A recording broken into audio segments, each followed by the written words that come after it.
Corría el año de 1532.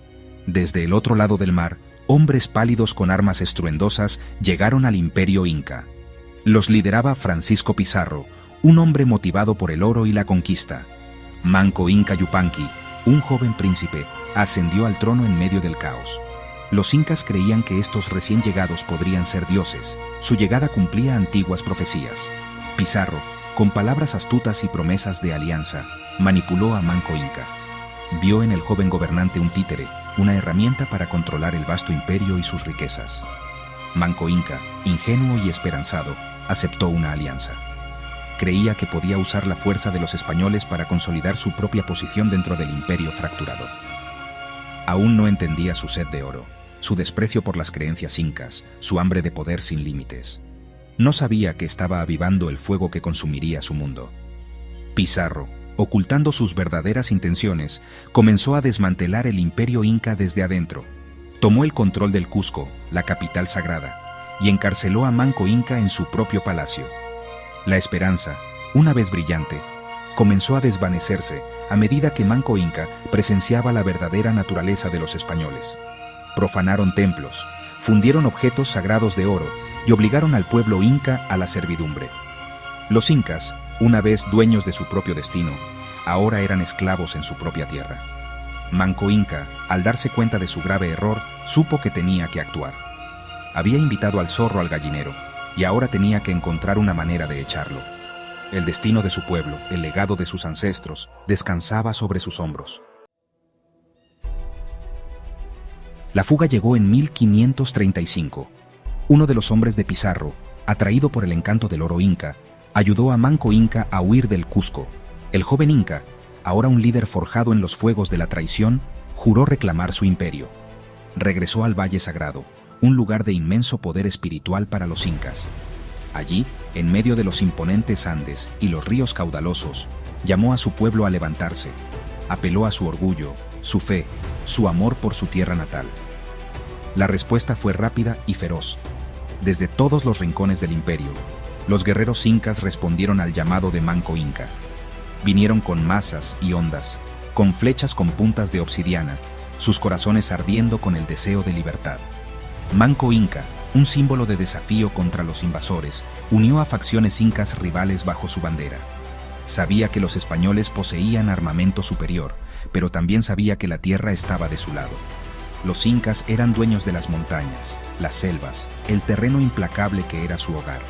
La rebelión se encendió, extendiéndose como la pólvora por todo el imperio.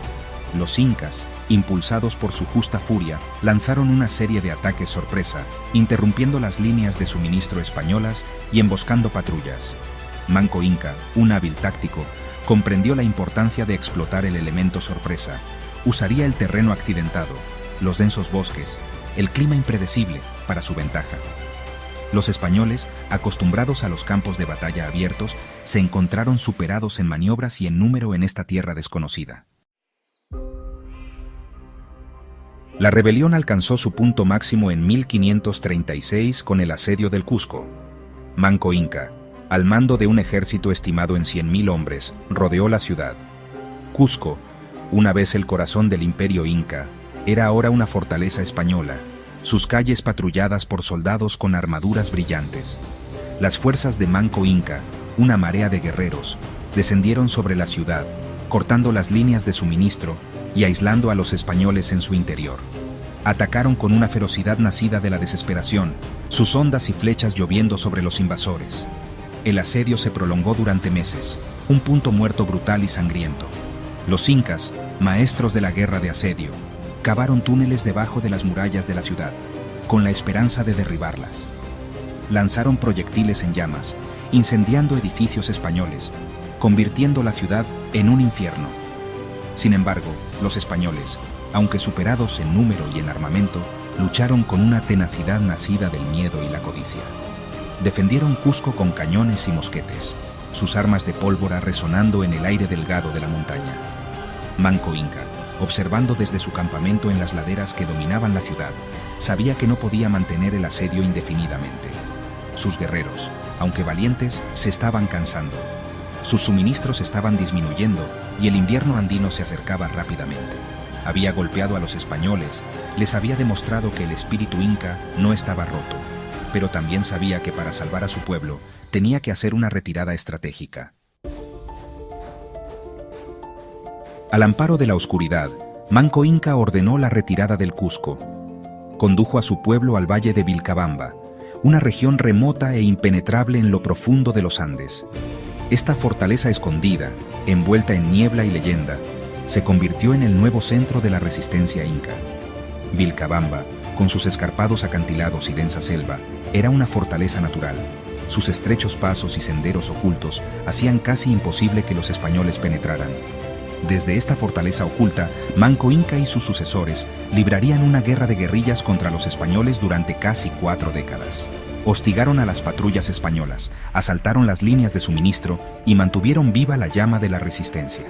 Los incas, maestros de la adaptación, aprendieron a usar las armas españolas contra ellos, convirtiendo las armas de fuego capturadas en herramientas de rebelión. Forjaron alianzas con grupos indígenas que también habían sufrido bajo el dominio español, uniéndose contra un enemigo común.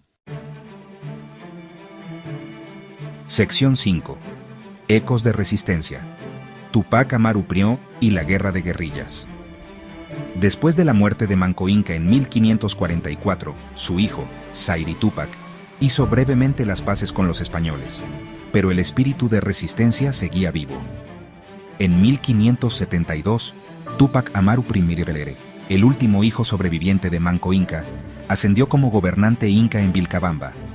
Él encarnaba el espíritu inquebrantable de su padre, prometiendo continuar la lucha por la libertad inca. Tupac Amaru I, un guerrero habilidoso y un líder carismático, reunió a su pueblo para una última batalla.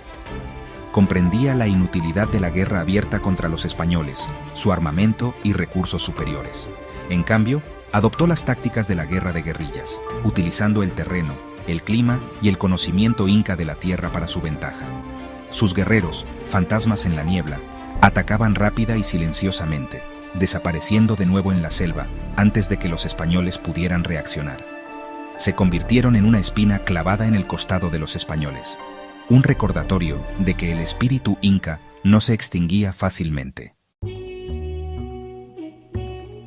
Sección 6.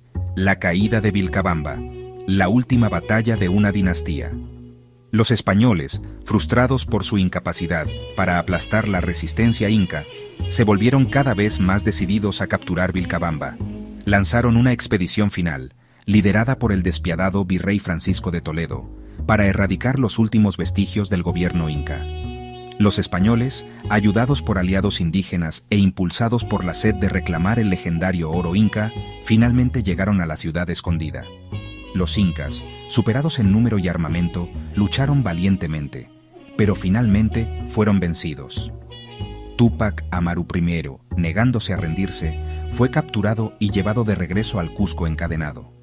Su captura marcó el final simbólico del Imperio Inca, una civilización otrora poderosa derribada por la traición, la conquista y la ambición implacable.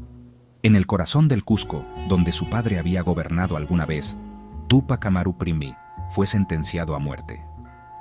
Su ejecución, un espectáculo público destinado a romper el espíritu del pueblo inca, solo sirvió para alimentar su ira y resentimiento. Sección 7. El espíritu de los Andes, Aini, Minca y la perdurable lengua quechua. Sin embargo, el espíritu inca no murió. Vivió en los corazones de la gente, transmitido de generación en generación en historias susurradas y antiguas tradiciones. Los españoles podrían haber derrocado el imperio, pero no pudieron borrar el alma inca.